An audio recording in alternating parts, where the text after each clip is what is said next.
34th birthday ni Daddy kaya naisipan naming mag-eat all you can sa Tramway Timog. A night before, nagpa-reserve kami ng slot 7 p.m. to 9 p.m. Pero last minute decision, nag-change kami ng restaurant para maiba naman daw. Pumunta na lang kami dito sa Dad sa Isaki West Avenue. Katapos nga namin kumain, supposed to be uuwi na kami diretso sa bahay. Kaso biglang nagkayayaan na dito muna si Starbucks sa tambay.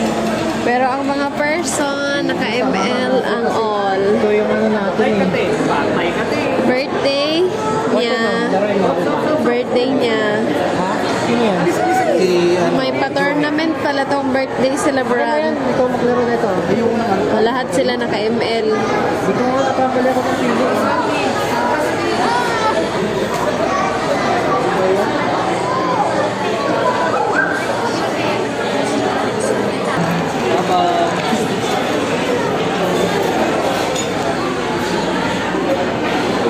Masarap siya, no? Sarado talaga siya na lang sa mga. Happy birthday to you. Happy birthday to you. Happy birthday. Happy birthday. Happy birthday to you. Happy birthday to you. Happy birthday to you. Happy birthday, happy birthday, happy birthday to you. Happy birthday, Daddy. Watch out po, Kai.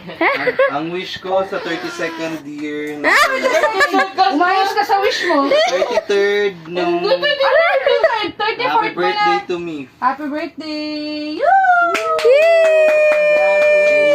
You survived Grabe kung mamamatay na ako Hawakan susunod mo! another year. Yeah. Dapat pinagpapasalamat lagi yan. Yes. Hana, dul, set. Wait lang. naman namin sa inyo. Inuman, di ba kayo? Sabaw? Hindi ka tayo dito dati. Alam mo yun, Teo, habang nagdadrive ako, sumasakit yung chan ko. Eh, sabi ko, konti na lang, Chan, makakakain na ako. Hindi pa ako na dinner. Ayun lang. Tapos pinili ko rito, Teo. Sabi niya, Chan, ano ba, mag-zoom na lang kami o ano? O, diba? Ma'am, lakas wifi namin dito. Custom.